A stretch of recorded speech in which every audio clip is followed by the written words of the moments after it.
दिव्य शक्तियां। मधु और विनोद को बेटी पैदा होती है, लेकिन बेटी पैदा होने के कारण विनोद का मन दुखी हो जाता है। इसलिए वो मधु को बिना बताए बच्ची को पानी में बहा देता है। बहते हुए बच्ची एक गांव के किनारे पहुंच जाती है, जहां के लोग एक ऐसे राक्षस से डरते हैं जिसका आधा शरीर मनुष्य का है और आधा जानवर का। वहां रैमिता नाम की एक औरत उस बच्ची को देख लेती है और पानी से उठा लेती है। ये इतनी सुंदर गुड़िया है, कितना बेरहम होगा वो आदमी जिसने इसे पानी में छोड़ दिया। लगता है भगवान ने इसे मेरे लिए ही भेजा है।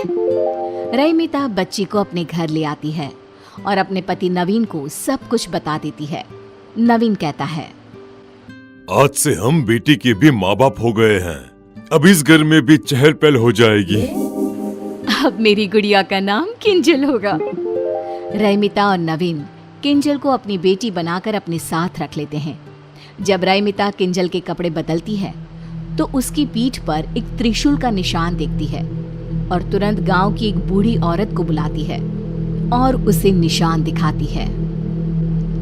ये कोई मामूली लड़की नहीं लग रही, इसके अंदर कोई ना कोई दिव्य शक्ति जरूर होगी जो तुम्हें इसके बड़े होने पर पता चलेगी। लगता है ये इस गांव को बचाने के लिए आई है। सालों पहले एक पंडित ने कहा था कि इस गांव को बचाने के लिए एक दिव्य शक्ति आएगी जो इस गांव को राक्षस के प्रकोप से बचा लेगी। ये क्या कह रही हैं आप? मेरी बेटी को इन सब में मत घसीटिए। तुम चिंता क्यों कर रही हो? इसे थोड़ा बड़ा होने दो, फिर तुम सब कुछ खुद ब खुद समझ जाओगी। मुझे समझ में आ गया है, भगवान ने हम दुखियारों के लिए मसीहा भेज दिया है। जो भी है, लेकिन आप ये बात किसी से नहीं कहेंगी। आपको सोहम की कसम है, नहीं तो ये गांव वाले मेरी बच्ची का जीना हराम कर देंगे। बूढ़ी औरत किसी से कुछ नहीं कहती, लेकिन उसकी खुशी साफ दिखाई देती है। हे ईश्वर, तुम्हें आखिर हम दुखियारों पर दया आ ही गई। दिन गुजरने लगते हैं, किंजल बड़ी होने लगती है। दूसरी ओर राक्षस का कहर बढ़ता ही जा रहा था। राक्षस रात के अंधेरे में लोगों को उठाकर ले जाता है और दिन को वो लोग मरे हुए पाए जाते हैं। एक दिन बुढ़िया रात को सोहम के पास जाकर कहती है, बेटा, इस गांव को हमें छोड़ देना चाहिए। वो राक्षस अगर तुम्हें ले जाएगा तो मेरा क्या होगा? मुझ बुढ़िया का तू एक ही तो सहारा है। दादी माँ, देख लेना, मुझे कुछ नहीं होगा। आपका पोता किसी राक्षस से कम नहीं है। पगले ऐसे नहीं बोलते। सोहम सो जाता है और बुढ़िया देखती है कि सोहम के शरीर में कुछ बदलाव आ रहे हैं। उसके हाथों के नाखून किसी दानों की तरह हो रहे हैं और उसके चेहरे पर बाल आ रहे हैं। ये सब देखकर बुढ़िया डर जाती है और सोहम को उठा लेती है। उठते ही सोहम पहले जैसा ही होने लगता है। बुढ़िया सोहम को सब कुछ बता देती है। दादी, ये सब आपका वहम है। आपने उस राक्षस के बारे में इतना सोच लिया कि आपको हर जगह वही दिख रहा है। बुढ़िया को भी लगता है कि ये सब उसकी सोच और डर के कारण है। उधर नवीन एक गाड़ी से टकरा जाता है और उसके पैरों की हड्डियां टूट जाती है। रैमिता किसी तरह उसे अस्पताल में दाखिल करवाती है। उसके ऑपरेशन के लिए पैसों के जुगाड़ करने में लग जाती है, लेकिन जैसे ही किंजल नवीन के पैरों को हाथ लगाती है, नवीन ठीक हो जाता है। तब डॉक्टर कहते हैं, देखिए, अब इन्हें ऑपरेशन की कोई जरूरत नहीं है। आप इन्हें घर पे ले जा सकती हैं। सो स्ट्रेंज, बिना कुछ किए ही आपके हस्बैंड ठीक हो गए।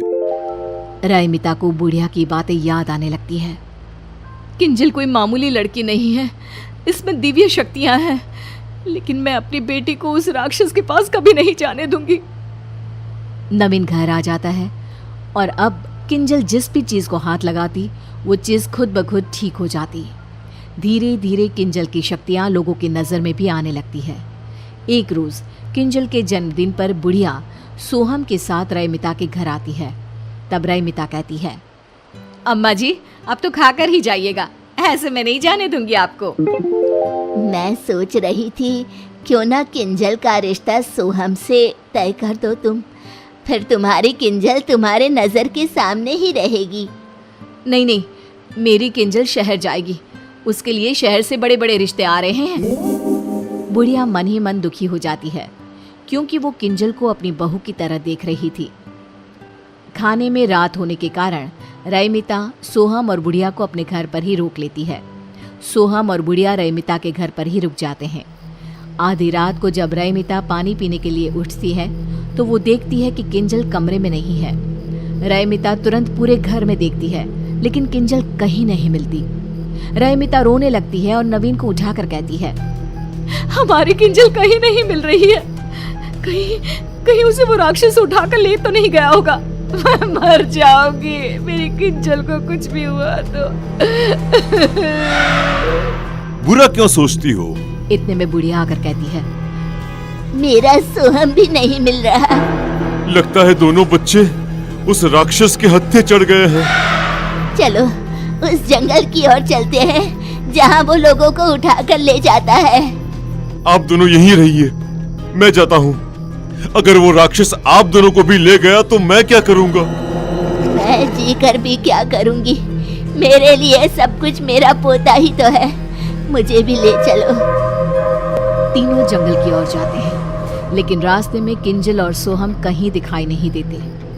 बुढ़िया सोहम सोहम चिल्लाती जंगल में चली जाती है और देखती है कि किंजल भाग रही है और राक्षस उसके पीछे है। किंजल, मेरी बच्ची, तुझ में दिव्य शक्तियाँ है, तू इस राक्षस को मार सकती है और मेरे सोहम को बचा सकती है बेटा। मुझे कुछ समझ में नहीं आ रहा दादी माँ। नवीन और रईमिता भी किंजल की आवाज सुनकर जंगल में घुस जाते हैं। रईमिता किंजल के पास चली जाती है और राक्षस गुर्राते हुए तेजी से किंजल की ओर बढ़ने लगता है। मेरी बेटी को छोड़ दे, चाहे मेरी जान ले ले। राक्षस रईमिता को मारने आता है और किंजल अपनी माँ को बचाने के लिए चाकू राक्षस को मार देती है। राक्षस गुर्राने लगता है और जमीन पर गिर जाता है। अब मेरा सोहम भी मिल जाए बस। मैं कहती थी ना रईमिता, किंजल में दिव्य शक्ति है जो इस राक्षस को मार सकती है।